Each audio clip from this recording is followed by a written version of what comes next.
Testing 1, 2, 3. Well, let me tell you about this microphone while I've got a couple of minutes here. You have to hold it really close to your mouth if you want this room to hear it. Anyway, as I was saying, we have a really action-packed schedule for today, so much so that I'm actually starting a couple minutes early.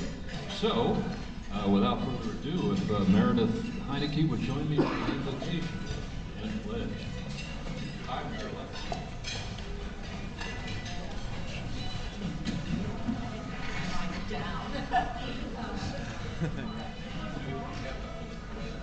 Right, yes, all right. I have to put my glasses on. Sorry, that takes a second here. Good afternoon, and I want you all to, as you are standing, but to get into a moment of prayer and let your souls rest and think a moment. I had picked today something from Mother Teresa that I thought you would enjoy, and many of you may have heard it, but I hope this time you listen a little bit differently. It's called Do It Anyway. People are often unreasonable, irrational, and self-centered. Forgive them anyway. If you are kind, people may accuse you of selfish interior motives. Be kind anyway. If you are successful, you will win some unfaithful friends and some genuine enemies. Succeed anyway.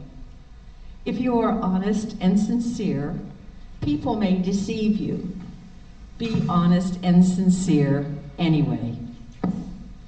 What you spend years creating, others could destroy overnight.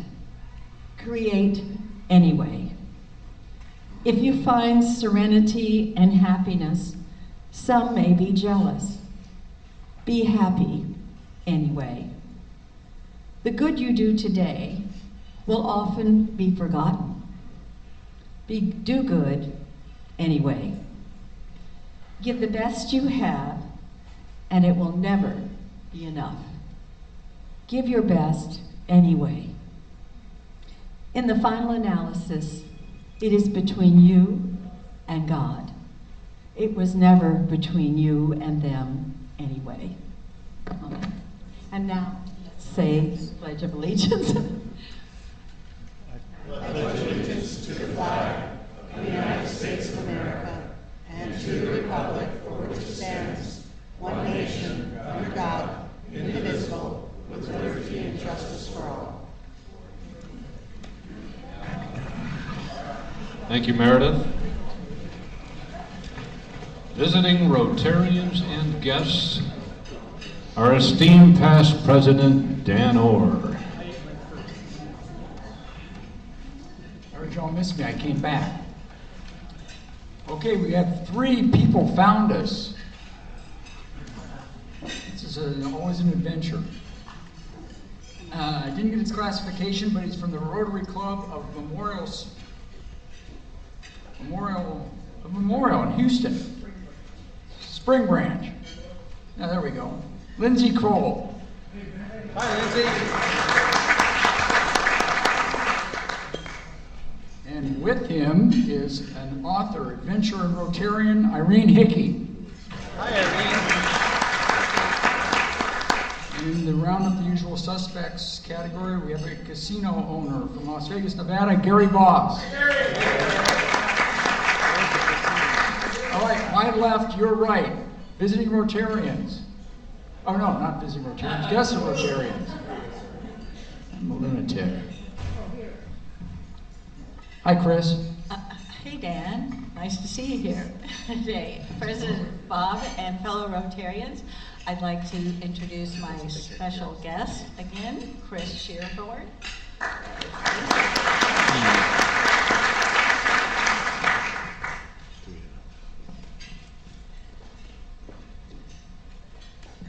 Former President Dan, nice to see you, welcome back. I have as my guest today Amanda Manier, a lawyer from Coronado, who will be being initiated into our club next week. Yay!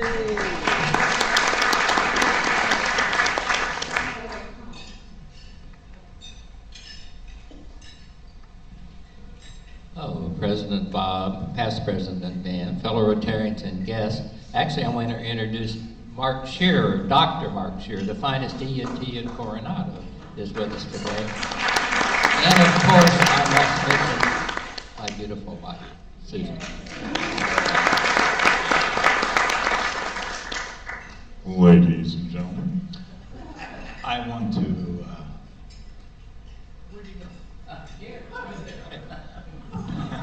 President Bob, for the second time, I want to introduce J.T. Greenleaf.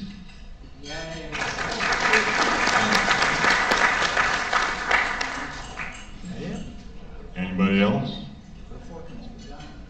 We're done. Thank you, past President Dan. I have the pleasure of introducing my delightful guest, Kathy Cunningham.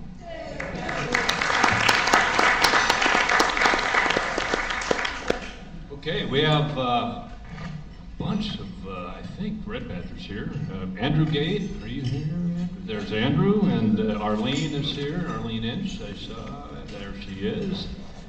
Jon Jacobson, who is on his last meeting as a Red Badger. More to follow on that. Brenda Jones, and you'll be hearing from her today too. Julie Lowell, there she is. And Joe Melloy is also going to get a turn at the mic today, and Evelyn Markle. Did I miss any Red Badgers? Don't you see the fork in him? Tina, oh, Tina. Tina. All right. And Tom Miller as well. Excellent. Okay. All right. Well, welcome, Red Badgers, and especially those of you who are working to soon not have that red tag. All right. Let's take a look at, a couple of quick announcements. First of all, coins for Alzheimer's. Those are the blue buckets on your tables, and if you would consider contributing to that, it's a big deal. Rotary's behind it, and it's a worthy cause. If you didn't see it on the way in here, we are liquidating apparel in a big way. We're going to get a whole bunch of new stuff, and so we have significantly marked down everything that's out there right now. Don't leave without a shirt or a hat or something with Rotary on it. Okay, we'll go to announcements. Slide-wise. We have a lot. September's going to be a big month. We're starting off there with it's a Blue Moon Flags on the Avenue month, which means we have two of them. We have 4th of September, Monday, for the holiday there. And in red letters, of course, is our big event, the End Polio Now wine tasting on Friday the 8th. Another beach cleanup, as we do every month, and another Flags on the Avenue for September 11th. And our delightful Doug St. Dennis will be hosting the social on September 14th. Next slide, please. What have we been doing around town? Well, there's Ginger and team went down to the Imperial Beach food pantry, and look at all that good food there. Thanks, Jenny and Ginger. Next slide. And we live in a beach town, so responding to a call to clean up after the hurricane, we had the Committee to Protect the Environment show out in force on not 1 but 2 days, being led by Helen, and thanks for all that you guys did to clean up the Strand, Helen. Okay, let's go to, I think that's all I had. All right. Well, we have today another and our final opportunity to present a big check to one of the beneficiaries of our low tide ride and stride this earlier in the summer here. So if John Duncan and Lindsey and Irene would like to join us up here, we'll do that.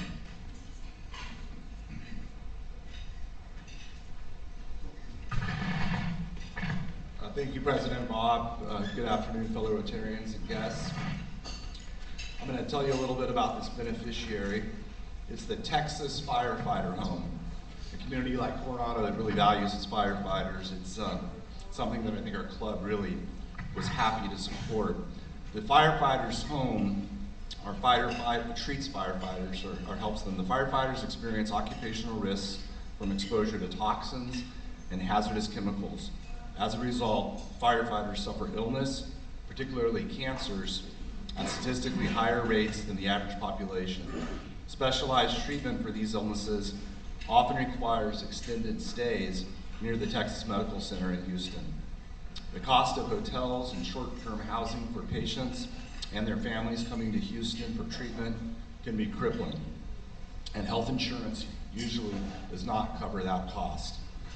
Texas Firefighter Homes mitigates the financial burden, and that's actually a soft way to say it. They take away the financial burden of these patients that can stay at the Texas Firefighter Home.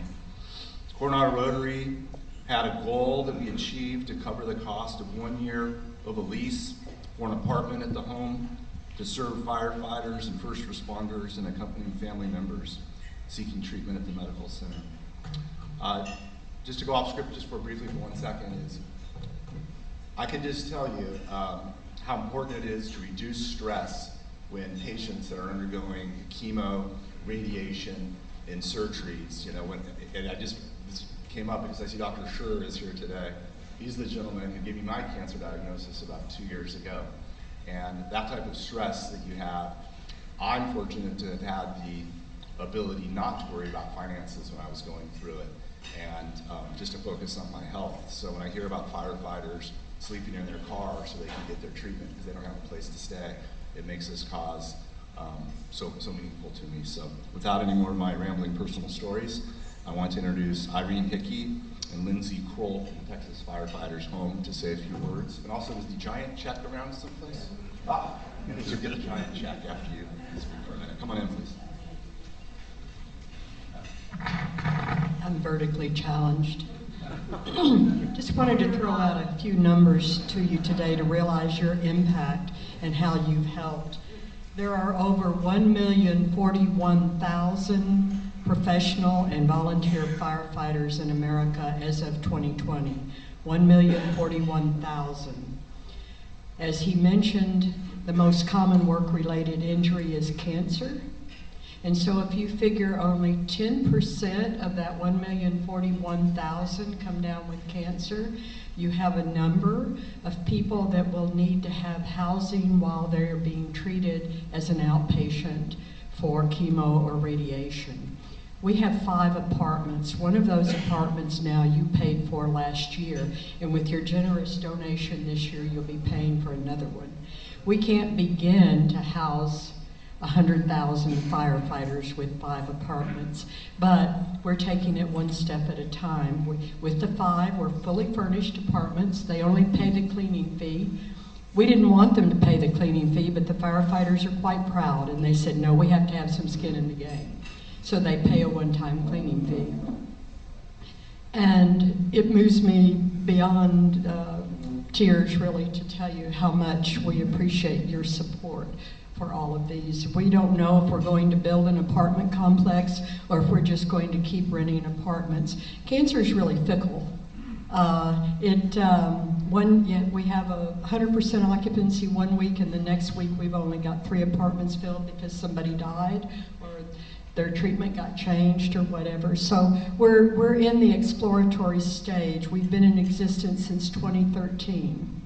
And we, just to give you my last number that I'll quote you, in a 4-year period, we saved firefighters $650,000 in hotel bills in a 4-year period.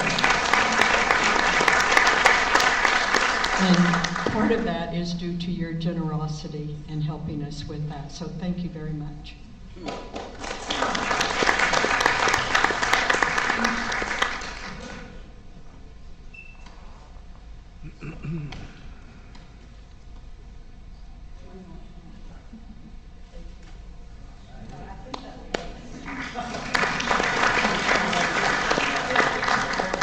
Before you all take your seats again, I also wanted, since both the Irene and Lindsey are, of course, Rotarians, and so it's our pleasure to present you our banner from the Coronado Rotary Club to take back with you. Thank you so much. Thanks for making the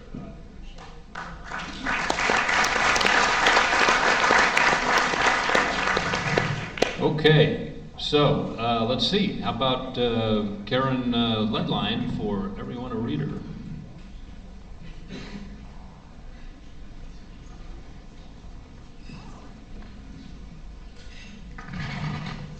Thank you, President Bob, Rotarians and guests. Everyone a Reader is a program that we have done here in San Diego County for many, many years. And I am the chairperson, thankfully, and I just want to say thank you to so many of you who in the past have been tutors for the children in our schools. So for those of you who are new, let me tell you a little bit about Everyone a Reader. Through the school district, you are choosing your own self what grade level of children that you would like to work with, and you'll be assigned a teacher, and then you're assigned 4 students. And those 4 students stay with you for the whole school year. And so once a week, you give up your time, it's about an hour and 15-minute commitment, to tutor these children in reading. And we found out last year it was especially necessary, especially in the primary grades, because COVID had really knocked them all flat. One, you can't teach a child to read if there's a mask on your face and they're trying to look and see how you are pronouncing something. So I just wanted to say I have brochures that I'll put in the lobby and talk to you about Everyone a Reader. There is a vetting process that you go through for both the city as well as Rotary. So there's 2 process. You have to do live scan, and unfortunately you're going to have to do it the same time twice, once for Coronado, and live scan is the new FBI background check. That can be done at the district office, but it's the major San Diego district office, not here in Coronado. And then you have to do now live scan for Rotary, which is a new addition to the youth protection program. So they fingerprint you and they send it off to the FBI, and you're, yay or nay, and we're all yay, yes. And then you need a TB test, and a TB test is given every 4 years. I must admit, for Rotary, you have to do the live scan now. It's scheduled for every 5 years. You have to reapply.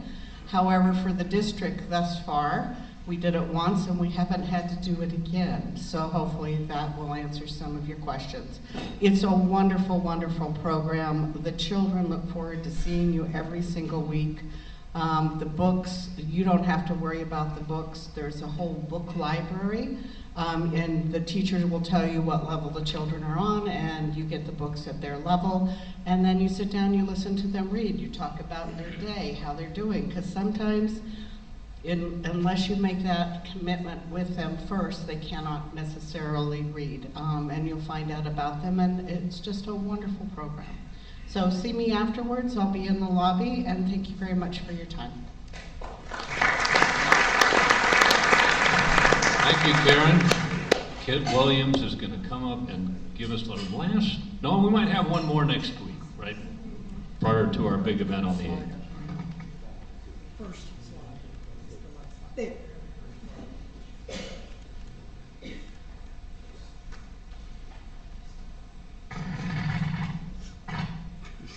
President Bob, fellow Rotarians and guests.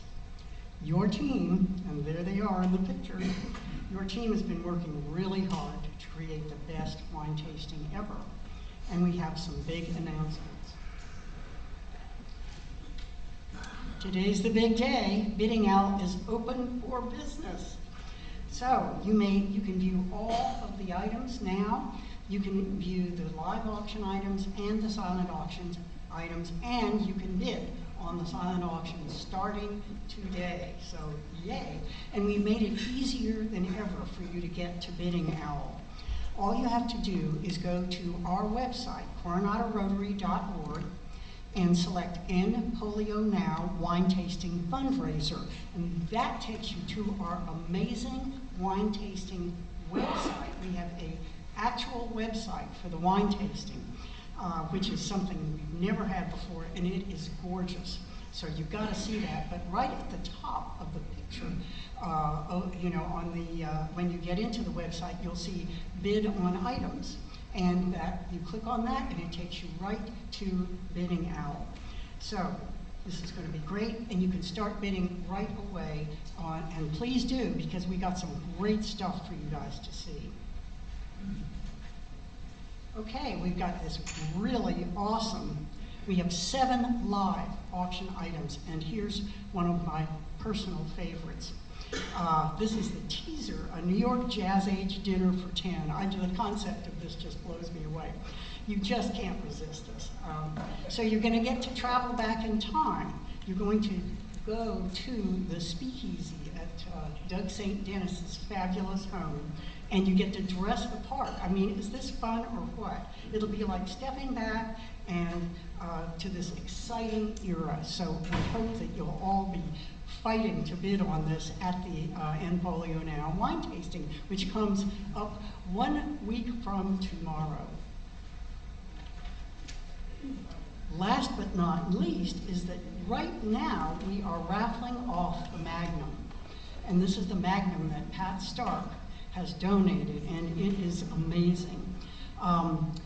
Starting today, you can buy tickets, and Jamie is selling tickets today.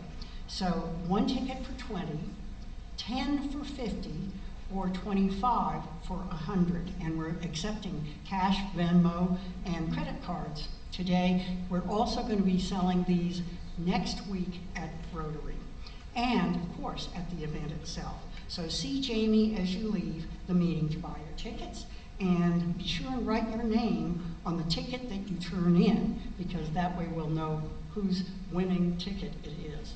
So we are thrilled to have this exciting event coming up for you, and we look forward to seeing you on or before September the 8th.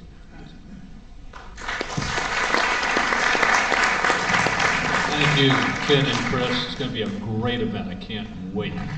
All right, this is, we're going to end the business section with an exciting cavalcade of Who Am I's in the following order.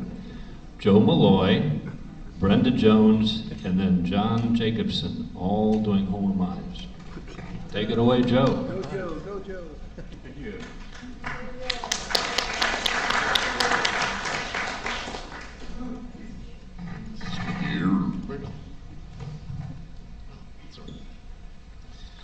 President Bob, fellow Rotarians and guests. Let's see, this is my Who Am I?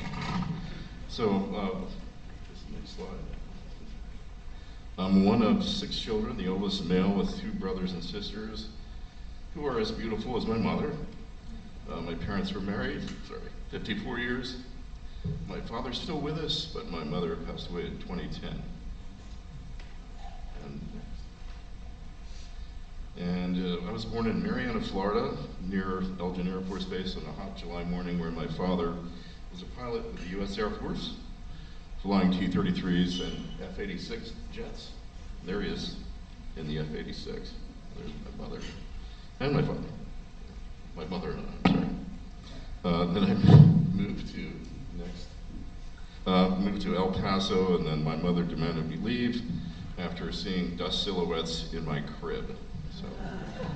So then we moved to Wright-Patterson Air Force Base in Dayton, Ohio, where my father flew planes and filmed home movies, and he'd see him standing on a table recording one of the birthday parties, which he sometimes would reverse the film, and so sometimes it would actually be a double exposure of a birthday party and Halloween or something.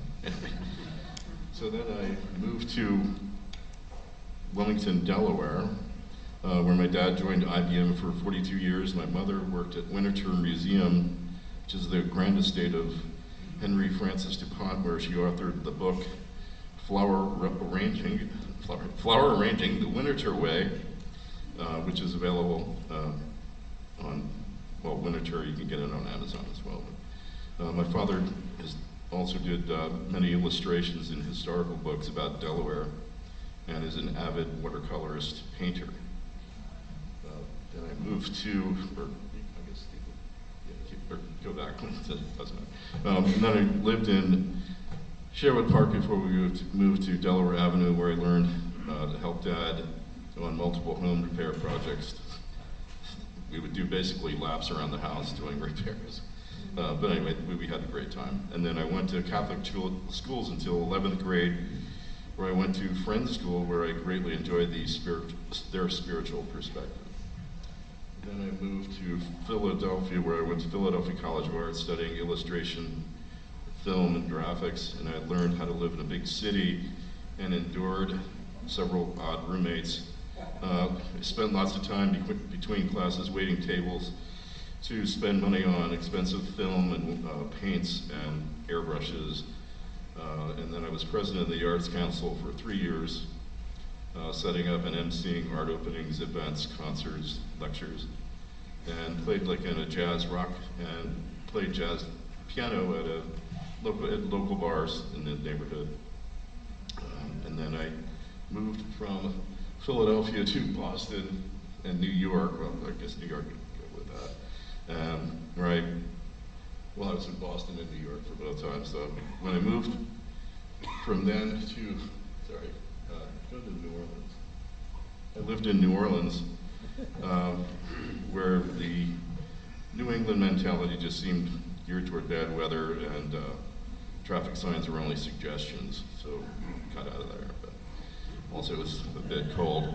Then I worked at the CBS affiliate WWL, where we won Edward R. Murrow Awards for journalism, and I learned how to cook Cajun food, and it's when I married my lovely wife 35 years ago. We lived in the French Quarter near the TV station. And I tried learning how to play sax, but my neighbors thought I was strangling a moose. So I gave that up, but I learned how to use the Quantel paint box, if anybody knows what that is. I mean, the type of technology you now can do on your phone, but back then it was like $1 million items. And then I went through and endured several Mardi Gras parades and other boisterous events.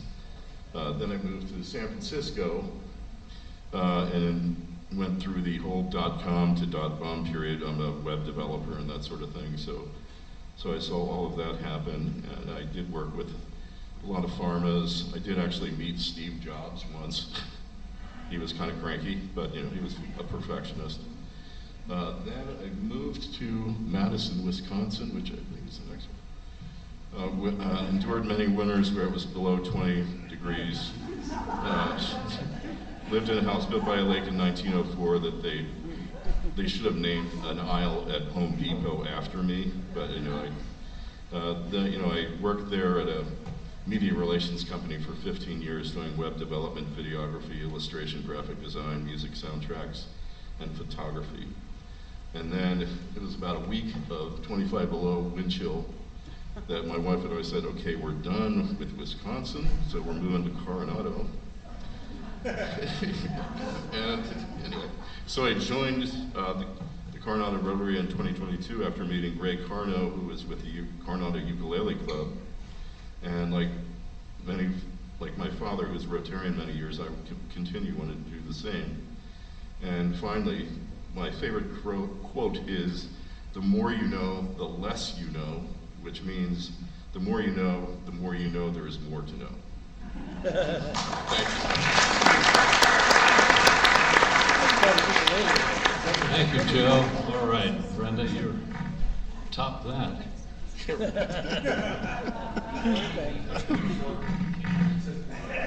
Thank you, President Bob. Hello, fellow Rotarians and guests. I'm Brenda Jones, not to be confused with Brenda Jo Robin, although we both belong to the group of fabulous Brendas in Coronado. I am a professional musician and music educator. I started playing piano at the age of 7. By the age of 8, I was concertizing and playing Mozart concertos with orchestras. I recently moved back from living overseas my entire adult life. So first a few years in London and then 18 years in Sydney, Australia. Next slide. That wasn't the end of the meeting.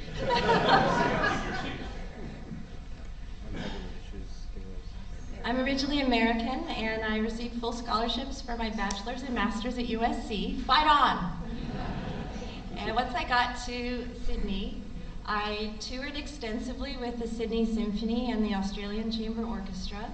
I've played in every major venue many times in Australia, especially the Sydney Opera House, which looks very beautiful from the outside, but what you might not know is for all the musicians, all this time it's been an acoustic nightmare. It's terrible inside until last year when they finally completed some major acoustic renovations. So I put a photo of what the new inside looks like for those of you who haven't been there since last year. There's a photo of me and the concertmaster of the Melbourne Symphony Orchestra after we played a recital. As an educator, I lectured at the Sydney Conservatorium and the Australian Institute of Music. Next slide. A little bit of family history. Bottom left, that's all the Joneses, my brother, his wife, and my two adorable nieces at my dad's 80th last year. People ask me, why are you in Coronado? It's because my dad went to high school here. He was Coronado High, class of '61, and I randomly moved here because he loved it here so much, and I can't imagine a better place to be. There's a photo of my mom and dad getting married in Tainan, Taiwan, where my mom is from. Quick funny story. They met because my dad was new on base, he's in the Air Force, and my mom was working at the bank and she wouldn't cash his check. So he asked her out on a date. I'll show you. My grandma and Grandpa Jones also lived in Coronado. My grandma was a brilliant woman. She went to Stanford, but she dropped out to get married. That's what happened in those days, which kind of breaks my heart. And her dad was a California State Assemblyman for 16 years of the 78th District, which is mostly the California, San Diego coastline area. And you can see, I put these slides because there's a lot of military, career military in my family, Air Force, Marines, and Navy. Last slide.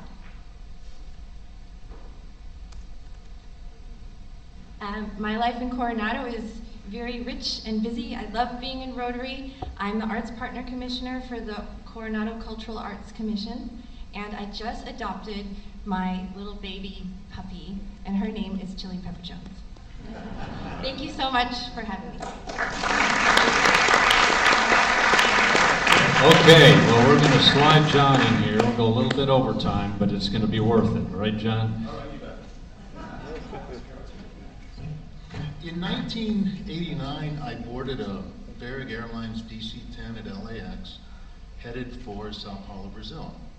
It'd be the start of my international business career with the DuPont company. Now, Brazil at that time was going through a very interesting time in its history. There hadn't been any elections in the country since 1960. The military had taken power in 1964. 50% of the population was functionally illiterate.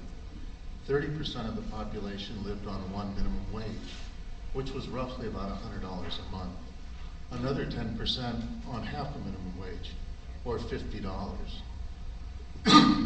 Now, how do you run an election when people can't read or write?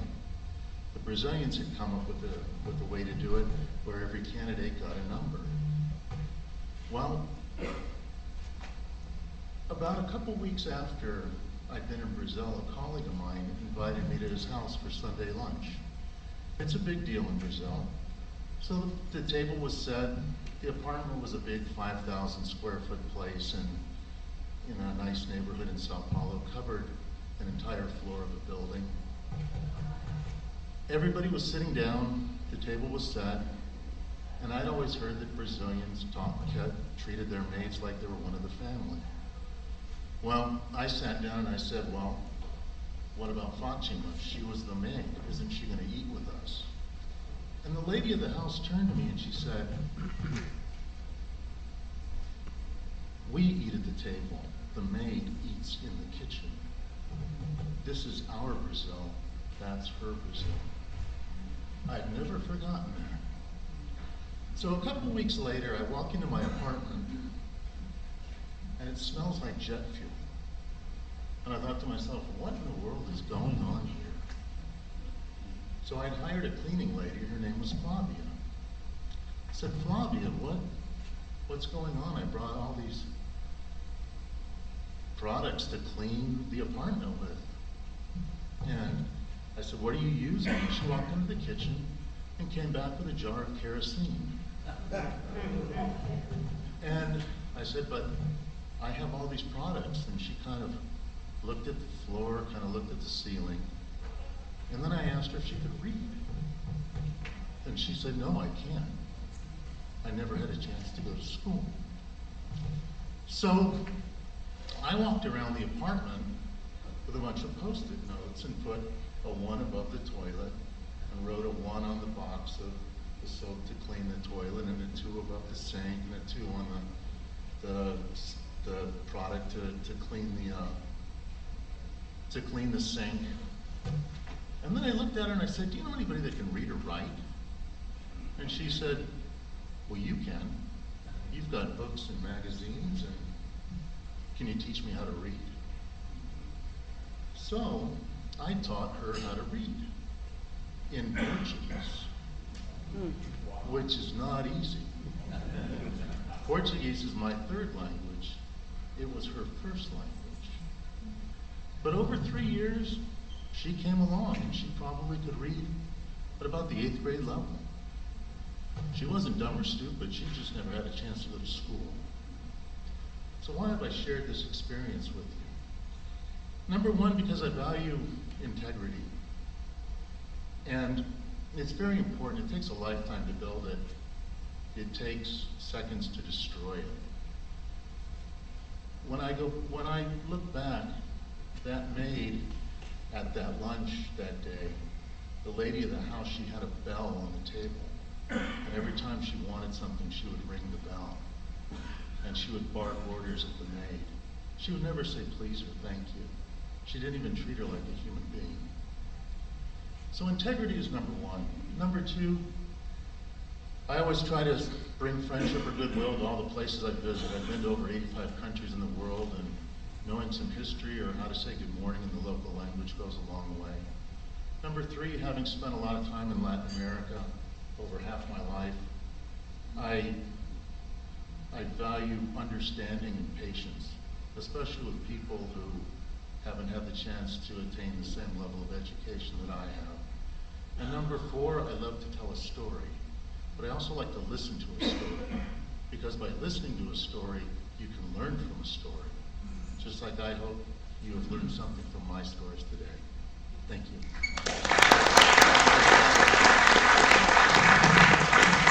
All right, John, congratulations. I'm going to peel your red tag off of here while Dave Landon makes his way up here to introduce our guest speaker.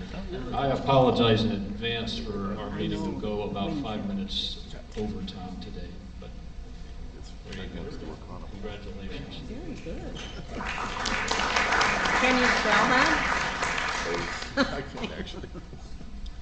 President Bob, fellow Rotarians, it's my pleasure today and honor to introduce two fellow retired Navy captains. You live in Coronado, you can't swing a dead cat without having a retired Navy captain. But they're here today to talk about the Clyde Lassen Memorial Medal of Honor. What a memorial is going to be built at the entrance to NAS North Island. First, I'll introduce Captain Dave Bean, who's a 26-year veteran, a Navy helicopter pilot. He completed numerous deployments to commanded helicopter anti-submarine Squadron 6, and was the final executive officer of the USS Tara LHA-1. And since retiring from the Navy, he's worked in the aerospace industry, and is now the IT service manager analysis for the city of Chula Vista. He holds a master's degree from Johns Hopkins, from the U.S. Naval War College, and also from San Diego State University. Locally, Dave is the chairman of the San Diego Right Care Childhood Language Center Board of Directors. That's a mouthful. A Coronado optimist and a trustee to the Navy Helicopter Association. He lives here with his wife, Marie, in Coronado. And Captain Bill Personius will be joining us on Zoom. Is a native of Elmira, New York. Also was a Naval Academy graduate and a helicopter pilot. Captain Personius has been a flight instructor, a helicopter squadron commanding officer, and was also the CEO of the U.S. Fellow of LHA-5. He retired from the Navy in 2010 after 30 years of service. Captain Personius served as the executive director of the Navy Helicopter Association until 2019 and is currently the president of the Navy Helicopter Association Historical Society. He resides in San Diego and is married to his wife Molly, and they have 3 children and 4 grandchildren. And they both share the in equally prestigious accomplishments as a naval aviator. The number of landings equal the number of takeoffs. So please join me in welcoming Dave Bean.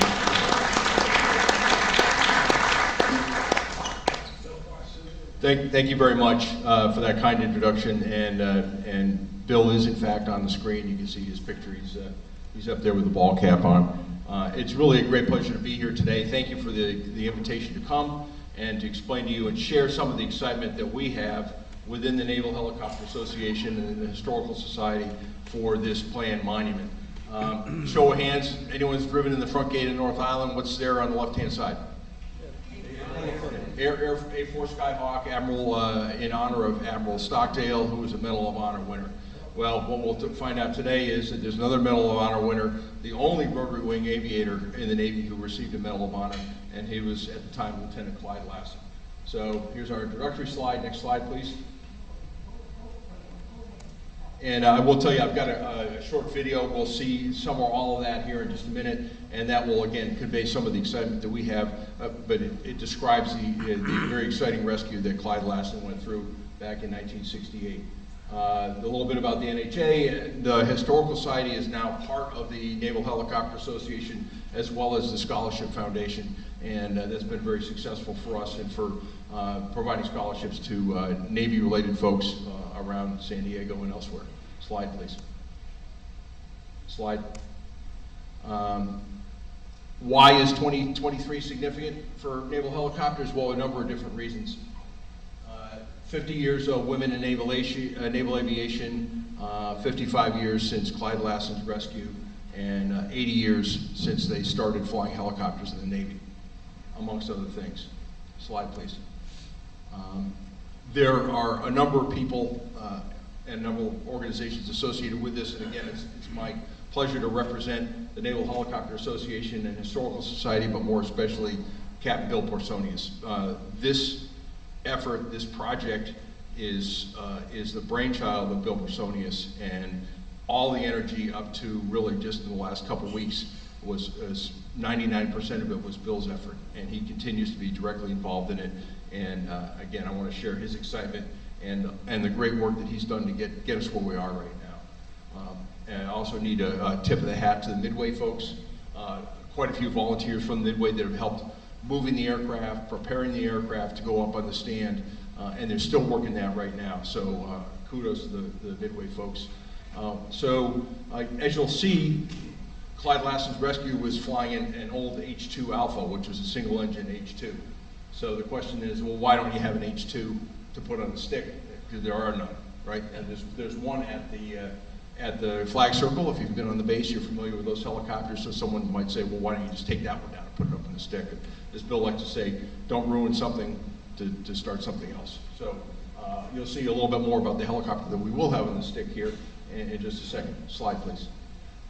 Again, we talked about Admiral Stockdale. That's his A4 there. Again, Medal of Honor winner, and that was the aircraft that he was flying when he was shot down over Vietnam.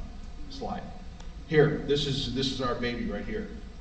It was painted this way for the 50th anniversary of naval aviation. Is the 50th, I think it was the 50th, but they, this paint scheme was created, it was on HS-10 at the time, which was a training squadron over at North Island, and this is what the helicopter is going to look like. They're in the middle of sanding it down and repainting it right now, but it'll have that same paint scheme. You can see on the tail, the gold star, that is the Medal of Honor medal, a representation of that, and so that's what they're working on right now. And slide, please. There's the H2, we talked about that. Those of you who are longer in the tooth will recognize that, in fact, that does have only one engine, and even with two engines, it was pretty underpowered. But this was a helicopter, one like this, that Clyde Lassen flew back in '68. Again, talked about the 55th anniversary of the rescue. On the right, you see Lyndon Johnson providing Clyde with that Medal of Honor in a ceremony in January of '69, I believe it was. Slide, please. Only recently have we gotten a firm date. We've been working with the Naval Base Coronado leadership to get a date for that ceremony, and that date is 19th of January. It's a Friday.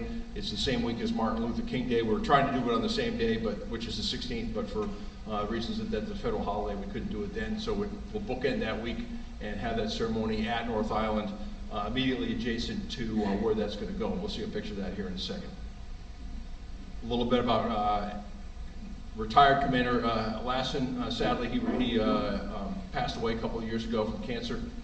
There are some family members, and there are also some crew members left remaining from that crew of the rescue, and we've already reached out to them and anticipate that some or all of them will be at the ceremony. Slide. Okay, more about the 19th of January. Slide, please. This is the video. Do you want me to play it? Is it now video? Okay, yeah. Let's go ahead. This is the video. We'll try and watch all of it. I'll be mindful of the time here. It's about 8 minutes long.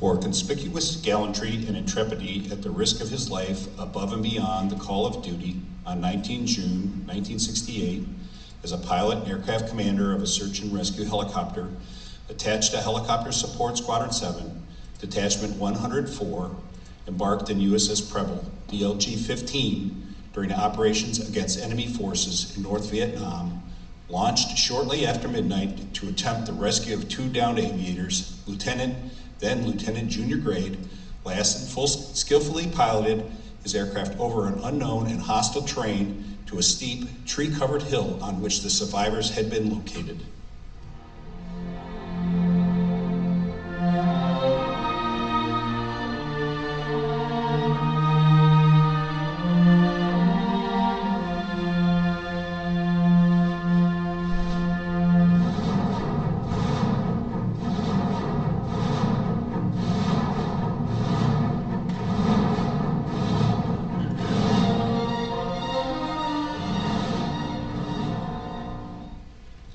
Although enemy fire was being directed at the helicopter, he initially landed in a clear area near the base of the hill, but due to the dense undergrowth, the survivors could not reach the helicopter. With the aid of a flare illumination, Lieutenant Lassen successfully accomplished a hover between two trees at the survivors' position. Illumination was abruptly lost as the last of the flares were expended and the helicopter collided with a tree, commencing a sharp descent. Expertly righting his aircraft and maneuvering clear, Lieutenant Lassen remained in the area, determined to make another rescue attempt, and encouraged the downed aviators while awaiting resumption of flare illumination.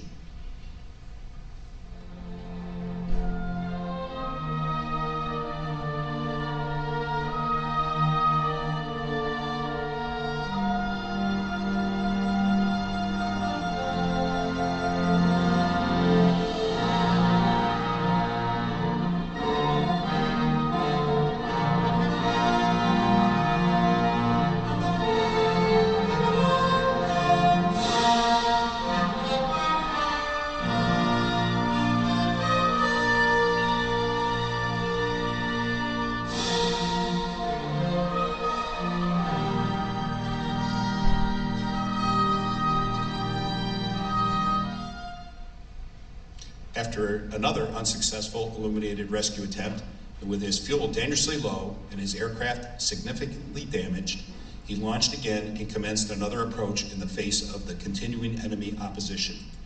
When flare illumination was again lost, Lieutenant Lassen, fully aware of the dangers and clearly revealing his position to the enemy, turned on his landing lights and completed the landing. On this attempt, the survivors were able to make their way to the helicopter. En route to the coast, Lieutenant Lassen encountered and successfully evaded additional hostile anti-aircraft fire, and with fuel for only 5 minutes of flight remaining, landed safely aboard USS Jewett, DLG-29.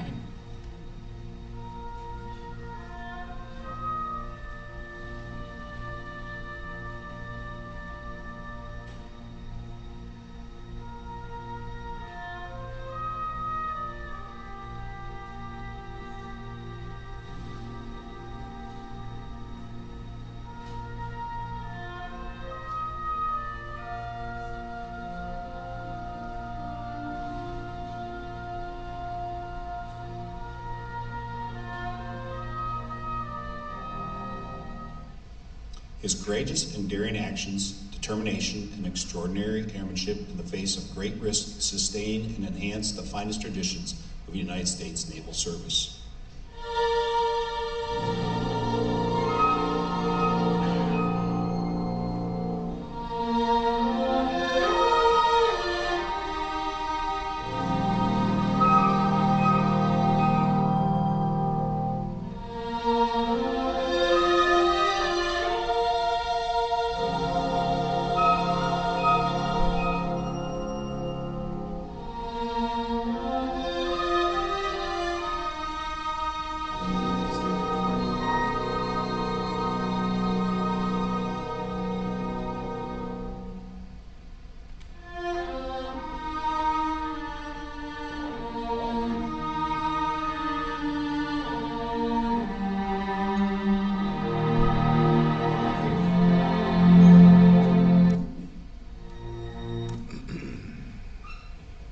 Just going to say one of the things that Bill likes to point out is that Lieutenant J.G. Lassen was O&C, officer in charge of the detachment on that ship as a J.G. And for those of you who have been around naval aviation, you know it's extremely rare. Normally an O&C would be an 04, and you've got an 02 that's leading this crew, not just in the rescue, but in operations every day. So again, some more representations of the rescue. If we just go to the next slide. This represents the awards that the various individuals in the crew got, and of course Lieutenant Lassen's there on the left. And I believe it's the 2 crew members are still alive, and again we reached out to them and are hopeful that they'll be able to attend the dedication ceremony in January. Slide please. And there's an entire detachment. Just a quick story about getting the aircraft. As you saw, and I mentioned one of the naval aviation anniversaries, they painted the aircraft up, was actually flying routinely at HS-10 over at North Island, and then of course that type model series in large part was retired, and this was a picture taken of that aircraft over in Davis-Monthan, which is like an 80-acre facility with a lot of old airplanes that in theory could get resurrected and flown again. In this case it's being used as a monument, so the Navy was gracious enough to get us that, the bureau number right there. Slide. Here's a picture of them getting on the truck and bringing it from Arizona to North Island, and this happened just a couple of months ago. Slide. Slide. And here they are. This is actually immediately adjacent to the spot where the monument's going to go. And if you go to the next slide, you'll see a picture. That's Bill in the middle, and the XO of the base and the CO of the base in front. They were there to greet the aircraft when it got back. Slide, please. And here it is right now. I think it just yesterday, the day before, was moved from, this is one of the active duty hangars, the double dome hangars you're all familiar with. It was there for some time, basically getting taken apart, and they've since moved it over to the NADEP facility, I think, for some additional work. Slide, please. Again, a close-up look at what the original paint scheme looked like. The new one will look almost exactly like this, and there's a firm, actually a gal that goes by the name of Fly Girl Painters, who is donating her work, and she did the original paint. She's going to do it again for us for free. and she'll be getting engaged on that in the next month or so, I think. Go ahead. And some pictures of the guys. A lot of excitement on the part of the maintainers as well, because they're, a part of history here. They're taking a lot of these components out, will either get reused or in some fashion maybe reinstalled in the aircraft, but obviously trying to keep the weight down. We are a master helicopter base, but the only indication is a little sign out front. So it's only appropriate that we put a helicopter out front, and as some of my other friends like to point out, that it's a good bookend to the Avenue of Heroes. If you've ever driven on 3rd Avenue, they have the banners all the way down on the light standards, so you get to the end and you'll have an A4 on one side and a rotary wing aircraft at H-60 on the other side, honoring 2 great Medal of Honor winners. Slide, please. Slide. And again, a quick look at where the aircraft's going to go. That tree right there is going to get taken down, and we're actually in the middle of planning right now the preparation of the site. The CB is going to help us out a little bit. We have a construction firm that actually, the same firm that put up the A4 is going to help us with the stanchion for the helicopter, and the folks at NADEF are the ones creating the connecting device that connects the aircraft to the monument, to the concrete pole. Slide, please. Again, directly across from the Stockdale A4, they'll be looking at each other all day long. And our anticipated site for the ceremony will be the parking lot down at the bottom there. So it'll be a little bit removed from the site, but it's the easiest location we can have it at. And we're in the middle of planning for that right now. And that's kind of what it's going to look like. What you'll all be facing when you get down to the end of 3rd Avenue there. Slide, please. And there will be a monument as well that for Clyde Lassen that replicates the one that we have for Admiral Stockdale out front. Okay, my time is up. I thank you very much for your attention. I'd be happy to stick around and answer any questions you might have, and we appreciate your time. Thank you. So we actually have, believe it or not, full disclosure, so Dave and I were shipmates in the mid-90s. He was an HS-8 and I was a 147 Argonaut, who has some lineage there to Doug St. Dennis. We'll tell you that story later. Anyway, we do have time for a couple of questions, Dave. What do we have? Yes, sir. Was there one ride that got back? In my career? Yeah, I can tell you an interesting story about flying up to from here up to NAS Fallon, the one that comes to mind. And the terrain is such that it gradually elevates, and at the far end of up north of Bishop, there's a pass you go through to get up over the mountain. Well, I was flying and my co-pilot was navigating. It was pretty clear, but as we get to the northern end of the Owens Valley, the train's coming up like this, and there's an overcast. And all of a sudden, right as we got to the pass, we found ourselves in the middle of the overcast. And so it couldn't really turn around because it was train on one side and utility lines on the other side. So we kept plugging along. And some funny moments. One, there was a dog chasing us because we were that low. There was a dog chasing us and barking at us. And then as we came right up over the crest, there was a guy in a semi full of hay. And I think that guy's face got planted right in the windscreen as he comes up over the hill and he sees a helicopter coming at him right like that. Yeah, with a dog chasing him. So, can I ask one last question? Tell us in 1 minute, what happened to Commander Lassen and where is he now? I'm sorry, I thought there was something, we may have cut the brief short, but Commander Lassen passed away a number of years ago from cancer, sadly. He's a Florida native, he's buried in Florida. Actually, the brief shows a number of different facilities. There's a VA facility in Florida that's named after him. His family still lives there. He went on to still a very successful career. I believe it was one of his last commands he was the CO of HT-8, which is one of the helicopter training squadrons down in Milton, Florida. He's buried at Irene. Oh, he is. Okay. Wiener, before you go, first of all, thank you for that inspiring and absolutely heart-rending story, and what a testament to teamwork and perseverance and getting the job done, right? To save 2 men's lives. Thank you, and on behalf of the Coronado Rotary, I'd like to give you our four-way test coin. So we'll see you around. Thanks again. Next week, we will be back at the Coronado Yacht Club, and we'll hear from the CEO of the Air and Space Museum here in town, Jim Kidrick, and he's quite a speaker. It should be a great time. Hope to see you there. In the meantime, please go out and have a terrific Service Above Self Coronado Rotary Week.